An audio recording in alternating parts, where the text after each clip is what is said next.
and then white plays knight to d5 against Magnus Carlsen. Wait a second. This move is extremely annoying. Magnus would be looking at this and would be thinking, what exactly is the idea here? Because suddenly the knight is jumping without any notice, and it have a very special reason. Magnus Carlsen, the greatest player, usually sees everything. But in this blitz game, one moment completely changed the course of the battle. Did Magnus miss something? Let's find out. White plays e4. Magnus replies with the Sicilian.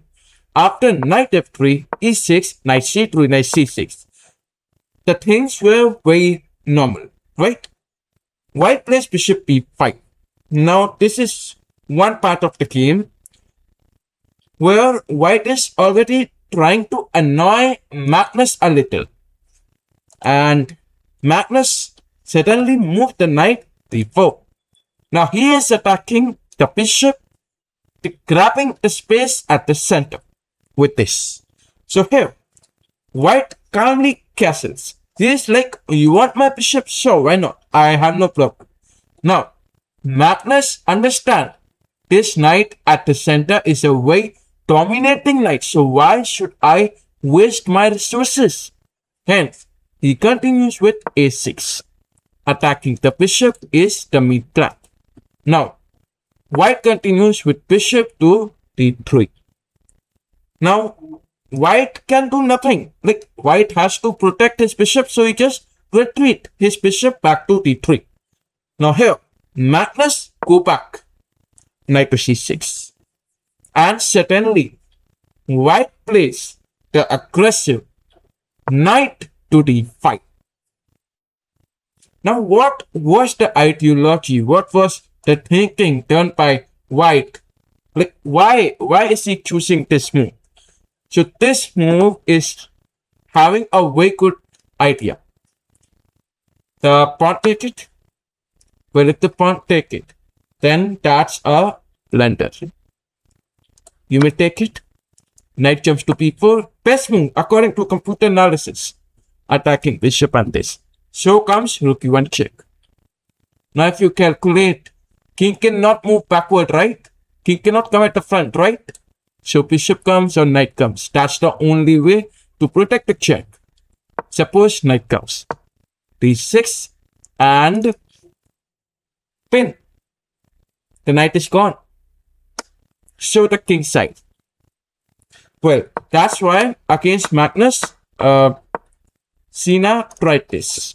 Now, Magnus continues with d6. He knows that he cannot capture. If he will capture, he will lose the king. So he just plays d6. Now with this move, d6, basically, Magnus is like wanting to develop his pieces. Now he realized that he cannot take this. He cannot risk anything. So he's like, let us develop pieces. Let us get out of this. And here, white goes knight e3. Now white takes the knight backward. And that comes g6. Now Magnus is preparing the fianchetto bishop. Here comes c3. Now white, before allowing this, just block that diagonal. And here, bishop to g7. Bishop c2. Magnus castles after this, knight to e7. And that comes rook to e1. Now here, after the central trace, this position continues with e5. Magnus striking the center. Now here, Magnus attacked this, and he knew that white would play d5. Right. Now what about this bishop? Anyways, let us look how Magnus managed to activate this bishop. Knight to d4. First of all, attacking the bishop, which was very important, because moving the knight at the center is important. Now here comes b3. Knight takes c2, queen takes c2. Magnus launches a very aggressive plan, f5. Now the plan would be take and then could push, could attack like this. Okay, that's how Magnus would be planning, and that's how he will be activating the bishop. Okay, so that's why f5. Now here it is also attacking the center also. So yeah, what happened in the game? Bishop a3.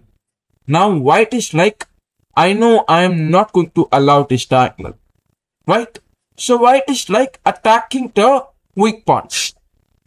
Anytime black plays some stupid moves, white could quickly grab an opportunity to capture it. Now here, Magnus plays b5. His idea basically is about bishop b7. Well, that's one of the temporary ideas. He can try that for future. Otherwise, queen b6 supporting it and b4. This is one of the possibilities which he could try. Other than that, he could also play rook b8 aiming for b4 as another option. So Magnus is having various options with this particular best move. Now here, white continues with rook to c1. Rook comes to a7. Now Magnus changes the plan. After this move, he play rook to here. Like why? Because here he want to play queen here. Suppose you try queen b6, then queen c7, forcefully trade to queen and game over for black. So that's why rook is. Now here, white continues with knight to g5. Now knight g5 idea was probably about this fork only. By chance bishop b7, then knight here, fork can win the game. So black continues f4. Now Magnus pushes the knight backward. Knight goes back to f1, and that's a great move because playing the knight to f1 is the only best possible move. So according to computer analysis, that's a great move. Now here, black plays x6. Then comes the key moment, knight to e6. A very annoying knight in Magnus' position. So Magnus quickly captures it. Now white take it back. Rook moves to f6. Magnus attacking the weak pawns. Now comes rook to d1. White is like, let me over pressurize, because if I lose tempo on Magnus, then it's impossible to win, right?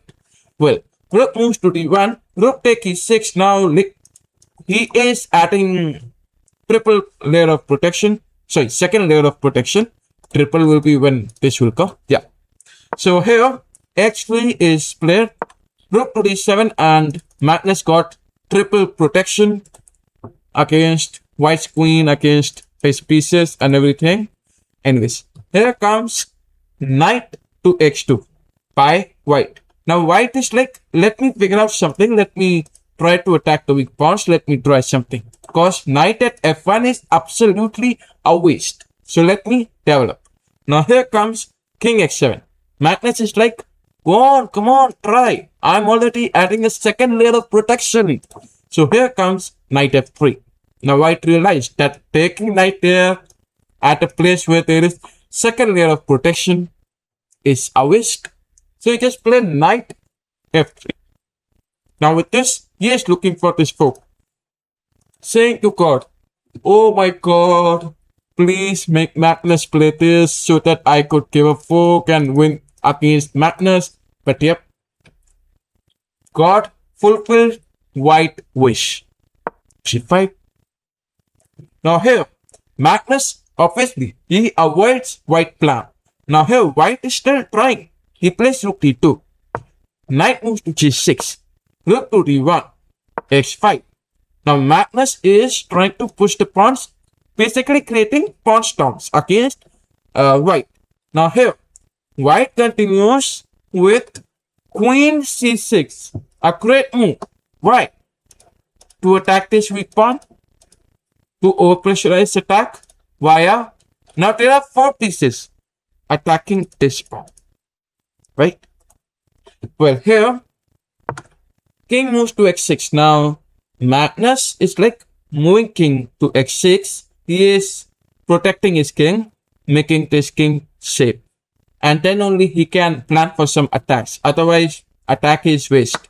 in which rook take on d6, and white sacrifices the exchange temporarily, and then comes queen f6. Now queen moves to f6. Magnus is now under pressure, which white played. Now here bishop moves to f8. Magnus is like, let us trade the pieces. And here obviously trading pieces is absolutely not good. That's why Magnus is offering trades. So here white declined the trade. Yes, he just declined the trade. He knows that Magnus make a very good plan. And obviously when it's near to endgame, right? Magnus is the god of endgames, right? Well, here comes b4. Now black is like, let us protect the pawns. Okay, here comes queen d5, bishop g7, bishop d8 by white, attacking the queen. Now against this, Magnus continues with knight e7. Queen moves to c5, over pressurizing. Bishop moves backward, protecting it. Queen take on e5, supported by the knight. Queen take e5, knight take it, knight moves to c8. And then comes the tactic, knight f7 check. King moves to g6. Knight take g5, supported by bishop. Knight moves to d6. Knight here attacking this. And white is like repeatedly attacking black, offering trades when he is completely winning. Black means Magnus is trying his best to attack the weak pieces. But Magnus get absolutely no way to win this game. Well, so the game lasted like this. And that's it. Magnus resigns the game. So once again, this was how Cena played against Magnus Carlsen. And just like that, even the greatest player in the world can have a tough blitz game. Well, Magnus did not see anything, deep. And Cena Mohammed takes the win. Well, if you enjoyed this game, subscribe to the Kings of Chess, and I'll see you